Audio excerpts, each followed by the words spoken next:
ನಮಸ್ಕಾರ, ನೀವು ನೋಡ್ತಾ ಇದ್ದೀರಾ ನ್ಯೂಸ್ ಫಸ್ಟ್ ಲೈವ್. ನಾನು ಸಬಾ ಹಕೀಂ. ಪ್ರಮುಖ ಸುದ್ದಿಗಳನ್ನು ನೋಡೋಣ. ಮೊದಲಿಗೆ ಹೆಡ್ಲೈನ್. ನಾಗಮಂಗಲ ಗಲಭೆ ಬಗ್ಗೆ ಸರ್ಕಾರಕ್ಕೆ ಮಾಹಿತಿ ಸಿಗಲೇ ಇಲ್ಲ. ಪೆಟ್ರೋಲ್ ಬಾಂಬ್, ತಲವಾರ್ ಕಲ್ಲುಗಳು ಎಲ್ಲ ಮೊದಲೇ ಆಗಿದ್ವು ಸಿದ್ಧ.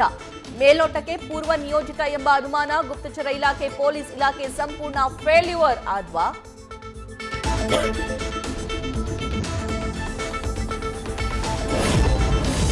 ನಿನ್ನೆ ನಾಗಮಂಗಲಕ್ಕೆ ಕೇಂದ್ರ ಸಚಿವ ಎಚ್.ಡಿ.ಕೆ ಭೇಟಿ. ಕುಮಾರಸ್ವಾಮಿ ಹೋಗ್ತಾ ಇದ್ದಂತೆ ಮತ್ತಷ್ಟು ಅಲರ್ಟ್ ಆದ ಸಚಿವ Chaluvarayaswamy.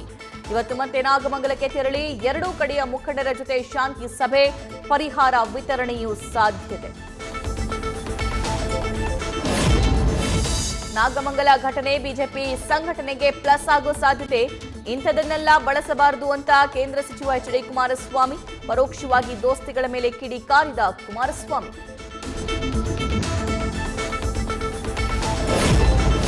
Doctor G Parameshwar target ಮಾಡ್ತಾ ಇರುವ ಬಿಜೆಪಿ. ಬೇಜವಾಬ್ದಾರಿ ಇರೋ ನಾಯಕ ಗೃಹ ಸಚಿವರಾಗಬೇಕಾ ಅಂತ ಪದೇ ಪದೇ ಪ್ರಶ್ನೆ.